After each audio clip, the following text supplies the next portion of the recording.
Hello and welcome. Today we'll be doing something a little bit different. By way of the material we'll be using will not be the usual plastic, styrene, or resin that our model kits are usually made from, but basswood. And this is a structure, it's a garage, and laser cut in a puzzle type, almost like a 3D puzzle. This would be probably more akin to than the traditional model kit. So this is apparently supposed to build up into a 1/35th scale, and we'll just, kind of see how it goes. So when I first started, I'd never built one of these before, and I didn't want to break anything, so I took to the safe side, and instead of just popping the pieces out, I just cut most of the little tabs that were left over from where they're laser cut. But a lot of the pieces did pop out on their own. The trusses and the beams there that you see, the thin parts, those you wanted to kind of take particular care of. But everything was pretty solid and nothing broke while we were taking out our parts. Once I got the parts out, a little bit of a shave and a sand on some of the little tabs just to get rid of what was left there, little nubs. And then just very little cleanup, and then starting to figure out how they actually are going to start fitting together.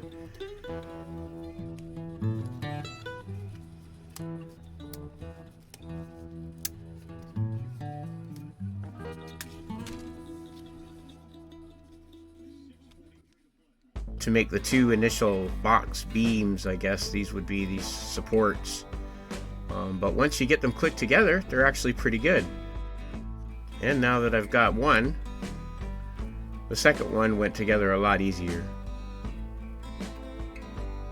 Now I'm noticing with my fingers these tongue and groove tabs that go all the way along, and these tabs that stick through the center. I'm not sure, once we get it all assembled, I'll see about sanding it and maybe coating it with something. I think I might use like a spackle to fill it in so that it looks like a solid piece of molded steel as opposed to assembled pieces of wood. Now here I'm just using adhesive. For me, I use a masonry bonding agent. It's very similar to wood glue, but it's a lot stronger and it dries a lot quicker. So I like to use it as opposed to just the normal wood glue, which I use for some stuff, but for this I chose to use the bonding agent.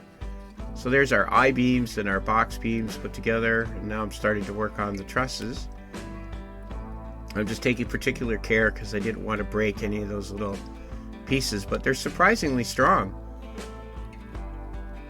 even though they're just made of the thin strips of wood. They hold up pretty well. Now this is this large truss section that goes on top of these box beams, and it's all in one piece. And there's little tabs and little slots to accept the two. And this is like the main structure kind of the whole thing. There's some smaller joists that are going to run to the front wall, which we'll put together later. Now the base of it is the same thickness of wood, and it was pretty flimsy. I think you could even see in the picture of the ad there how it was sort of warped and curled. So in order to stop that, I took some 1/2-inch gator board, which is really rigid and stable, and I'm just taking this bonding agent here and just liberally just brushing it on the back side. And then I just want to make sure that I've got this gator board fastened really well to the base so that it's solid, and I don't want it to warp or curl or do anything weird. And we can make this a stone foundation or a gravel foundation once we're done around the edge. So right now I'm just going to make sure it's all lined up, and then I just use these two great books of World War II airplanes, and these things are heavy books, boy. I don't know if any of you have a copy of this book. It's an amazing book, so full of stuff, but they are extremely heavy. I bought one, and then one was gifted to me later, a couple years later, by a friend. So now we're kind of putting the pieces together that we've got. Here's those box sort of support pillar beams, pillars that we've got, and I'm just making sure that I've got the glue already in the bottom there, and I'm just making sure that they're level. And once I got it clamped and held together, she stood up straight. So once we got that together, it was just a matter of stringing across the little joists and then putting the flat roof on top. And there's the base fastened now to the gator board, and that worked really well. It's flat now and it's not doing anything. It's very stable. So yeah, so far I think it makes for a really cool looking building. So I took some dollar store wood that I get these little packages of the rectangles of wood, and I made a sidewall, and I made this part here is a roof to make the roof more solid that goes at the front part where you see those sort of truss beams sticking out on their own.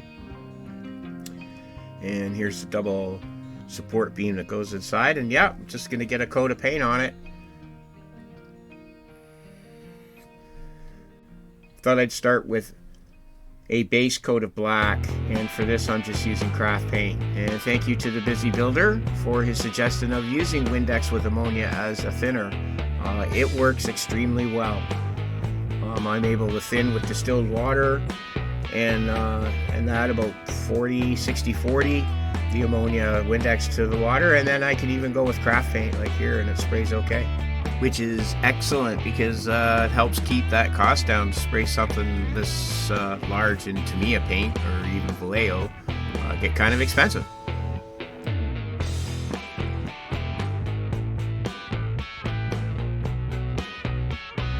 Now once I get this base coat of black on,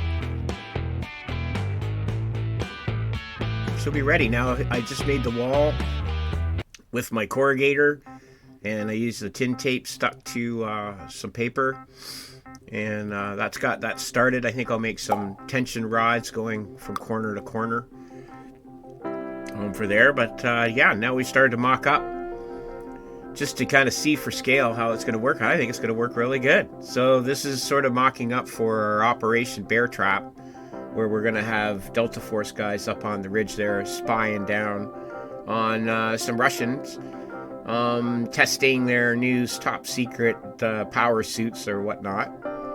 And we're going to add a couple more vehicles, and basically the top of the roof there, the flat roof, once we get over, but I think that the inside I think is really going to work. So I thought this was kind of a cool kit.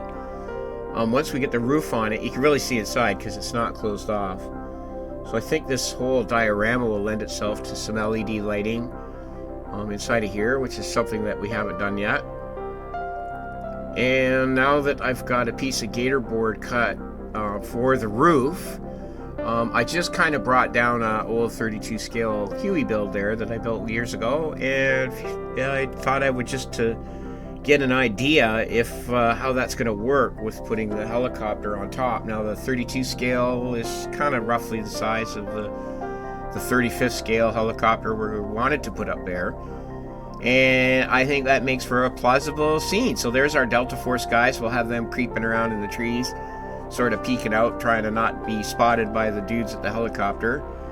And we've got figures to go around the helicopter, and we've got another couple vehicles to put down into the area by the building, and multiple Russian figures to put in the scene. So yeah, really cool building structure. First one I've ever built in my life.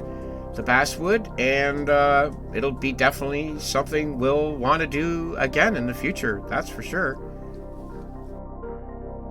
So if you'd like to follow along while I build the next kits for this diorama and the figures up, please join me here on The Model Student. Until then, live, love, laugh, plan something for tomorrow. If you're building something, carry on. And until then, bye!